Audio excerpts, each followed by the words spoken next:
Како граѓаните да пријават приходи од издавање под закуп на движен и недвижен имот во надлежната институција беше темата на денешната обука која се одржа во Струмица.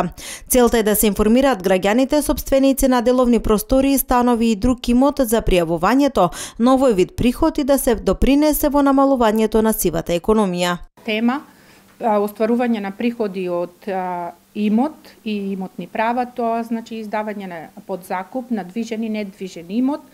Приходите кои што ги остваруваат граѓаните, преку практични примери ќе им биде објаснето денес како треба да ги пријавуваат, роковите кога треба да ги пријавуваат, како да пресметуваат и како да го плаќаат доброволно персоналниот данок. Собствениците на станбен и деловен простор, гаражи, простори за одмор и рекреација и друг вид на имот должни се даночната пријава да ја пријават во рок од 15 дена од склучувањето на договорот.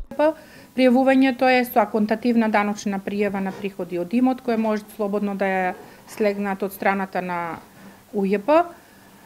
Се пријавува во канцелариите каде што е имотот. Конкретно може граѓани од Струмица да имаат имот во друг град, значи треба да пријаваат таму каде што е имотот. Доколку не можат, тие пријавуваат во управа за приходи во Струмица, ние и препраќаме значи конкретно местото каде што треба да биде.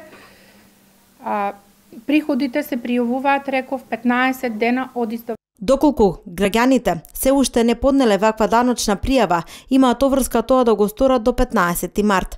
Ваквите едукативни програми УЈП започна да ги спроведува од средината на минатиот месец. За регистрација и учество, заинтересираните треба да се пријават најдоцна 2 дена пред почетокот на обуката, која е потполно бесплатна. Од УЈП очекуваат овие активности да ја зголемат свеста и едуцираноста на даночните обврзници за нивните права и обврски.